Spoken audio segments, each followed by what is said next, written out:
Mes amis, si j'en connais un qui va retourner dans sa grotte. Non, mais nous, on n'est jamais aussi contents que. Il rugit. Non, je rugis quand ils disent. Oui, Bon, rugit. Le pirate de France 3. Ouais. Nous allons partir à quelques kilomètres seulement de Royan, à Méché-sur-Gironde. C'est un peu plus haut dans l'estuaire. Voilà. Depuis ces falaises de calcaire, eh bien, écoutez, la vue sur l'estuaire est imprenable. Et au 19e siècle, c'est là que s'établirent quelques guinguettes pour profiter de ce panorama unique. Julien est propriétaire là-bas d'un hôtel-restaurant, 6 chambres, mais également des grottes à visiter. Depuis 4 ans, Julien habite un drôle d'appartement. J'habite dans une petite grotte, un habitat troglodytique. Et l'avantage d'habiter dans ce type de logement, c'est qu'on peut l'aménager de manière libre, de faire des étagères par exemple, de creuser à même le mur des étagères pour gagner de la place, ou même pour mettre les bouteilles de vin. Ça, c'était pour la décoration. Mais pour découvrir la grotte de Julien, il faut prendre de la hauteur. De ce point de vue, voici le village de Méché-sur-Gironde. Et ces maisons, pas comme les autres, sont creusées à même la roche. La grotte de Julien, appelée la grotte de Matata, appartient à sa famille depuis 3 générations. Ici, il y avait un restaurant gastronomique et son père a construit un hôtel avec vue sur mer. Une vie de labeur où il s'est donné corps et âme pour réaliser les travaux. De la sueur, des larmes, du sang. Oui, j'y ai laissé 2 épaules, j'y ai laissé un genou. Mais c'est le prix à payer. Et le prix n'est pas trop cher.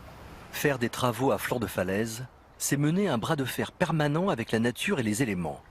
Pour faire cet escalier par exemple, il a sué sang et eau.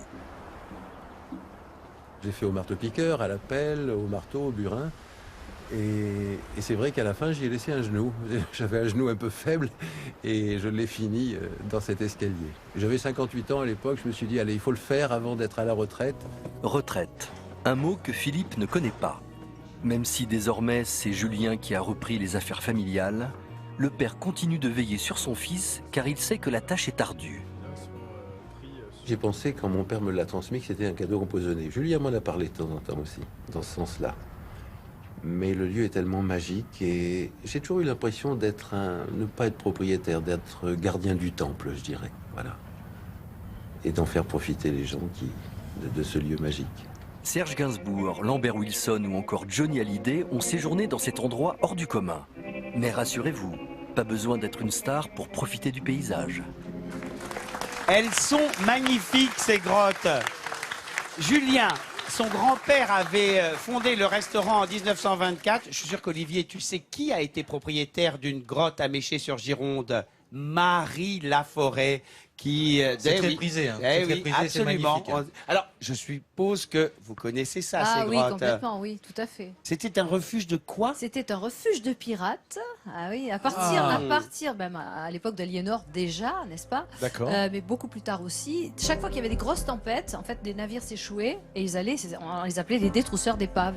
Donc ils arrivaient et ils récupéraient. Et alors pourquoi est-ce que ça s'appelle les grottes de Régulus? Eh bien, c'est à cause d'un navire sous Napoléon, figure-toi, que les Anglais venaient envahir l'estuaire et pour les empêcher de passer, le capitaine du Régulus a fait sombrer son navire ici, au pied de cette grotte, avec 3 autres briques. Les briques, c'est pas des... c'est des Il faut bateaux, savoir, évidemment. Guillaume, que le passé maritime ici, même le port de Saint-Georges-de-Lidonne, autrefois, était vraiment, il y avait vraiment du commerce maritime extrêmement important, notamment au niveau du sel.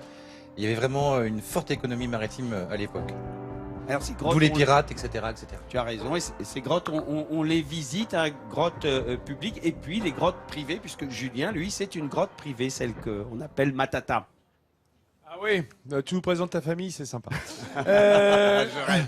Non, mais- Moi je dis ça commence déjà à sentir vachement bon ici. Ouais, hein. J'ai Écoute, le vent, là. Mireille, Gourmande comme je suis. Guillaume a essayé de ravir ton cœur depuis ce matin, mais moi j'ai envie de dire, C'est on a vrai. des souvenirs, toi et Ah, moi. on a des souvenirs, oui. c'est Souviens-toi, vrai. Blaye. Je me souviens. Souviens-toi, c'était au pied de la Souviens-toi. citadelle.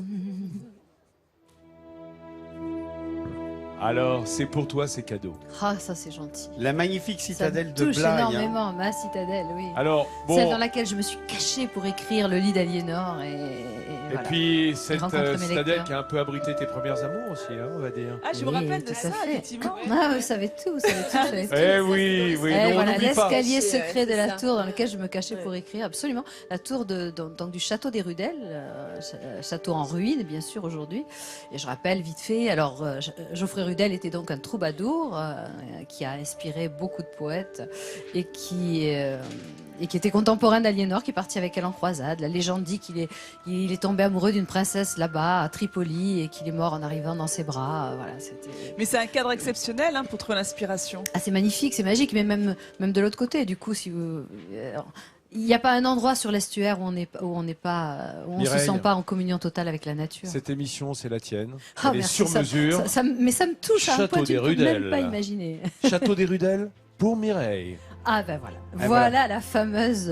Et voilà. Et il ne reste que fameuse 6 tour. tours, hein, ce sont les vestiges au milieu de Eh ces oui. 38 hectares Et voilà, de voyez, la donc c'est là, citadelle. planqué Voilà, là, c'est là. juste là qu'il y a l'escalier secret dans lequel, à l'époque, on pouvait rentrer. Aujourd'hui, malheureusement, c'est tout barricadé puisque... Vous avez peut-être encore le droit, vous, quand même, non? Ah mais moi j'ai tous les droits. Ah moi, oui, je c'est suis ça. pas joueuse.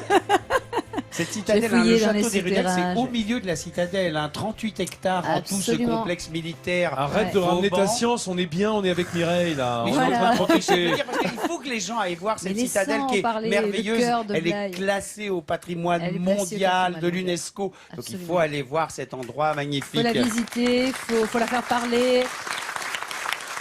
Et puis il faut pas oublier que sur l'estuaire, vous avez le fort Pâté, vous avez d'autres forts qui se répandent. Le verrou Donc, de l'estuaire. Voilà, le verrou de l'estuaire, il suffit de prendre le bac et brusquement, allez, on a tout sous les yeux. Et je tiens à remercier Bernard Flamand, notre réalisateur, et l'équipe du Car, parce qu'ils ont su trouver dans cette immense vidéothèque qui est la nôtre, les images du château de Rudel au débeauté. Bravo les gars. Bravo, hein, bravo. Chapeau. Guillaume, puisque tu n'as jamais terminé de ramener ta fraise, Oui. hein, même dans les moments tendres Eh bien- et émouvants, tu as des images de On Royan, décolle t'as- Bah, On comme tu veux, décolle. comme tu le J'aurais sens. à Saint-Savinien. Vous savez, ce village de Charente-Maritime a été labellisé par le Conseil général village de pierre et d'eau. Alors pourquoi village de pierre et d'eau? Eh bien c'est logique, parce que 4 cours d'eau, dont la Charente, traversent son territoire. Alors quelle est la star de Saint-Savinien? Eh bien, c'est l'église. Une église construite au XIIe et au XIIIe siècle, avec un clocher de style gothique. Alors, il est inachevé, hein. Vous voyez qu'il n'y a pas de flèche. Il y a une horloge, c'est bien pratique pour les habitants du coin. Et puis, si ce clocher est gothique, en revanche, la façade, elle, est de style roman. C'est une façade avec de puissantes arcatures. On va les voir à l'écran, voilà. Elles sont en partie aveugles, ça donne une solidité au bâtiment. Aliénor d'Aquitaine, je suis sûr qu'elle aurait apprécié cette architecture, Oh, je pense Mireille. même qu'elle doit être un peu à l'origine des choses, non? Vous croyez pas, vous? Un petit Elle village, a fait hein. construire, oui, mais c'était son territoire, elle passait beaucoup. Alors, je pense que monsieur a plus d'infos que moi. Oui. Non, moi je vous disais juste de découvrir tout ça par la Charente, justement. Sur la Charente, Oui. on peut louer des bateaux, partir de Rochefort et remonter jusqu'à Angoulême, en passant par Saint-Savinien. Et cette promenade, elle est vraiment extraordinaire. Saint-Savinien, minuscule village, hein, enfin 2500 habitants, c'est pas si minuscule que ça, mais il y a tout de même 3 églises, un temple et une abbaye. Donc, Donc, je la confirme religion. bien qu'Aliénor devait certainement y passer, d'autant plus que quand on remonte à la Charente, effectivement, à l'époque, on la remontait vraiment jusqu'à Cognac pour aller récupérer, non pas du cognac, mais du vin. Et oui. Et il faut savoir que le vin de cette région-là était très prisé jusqu'au Danemark. Le Donc, cognac, ça Aliénor n'est qu'au avait- 17e, donc Aliénor. Ah oui, non, Aliénor oui. avait instruit, enfin, et Richard Cœur de Lion d'ailleurs après, avait instruit tout un tas comme ça, de petits marchandages, avec y compris avec les Vikings, quoi. Les anciens Vikings, vous vous Et rendez puisqu'on compte? parle d'histoire et de belles pierres, de belles et de vieilles pierres, on va saluer les élèves du lycée de l'Atlantique de la seconde IPB, intervention patrimoine bâti, autrement dit, ceux qui vont peut-être réussir à restaurer Guillaume Crouzet.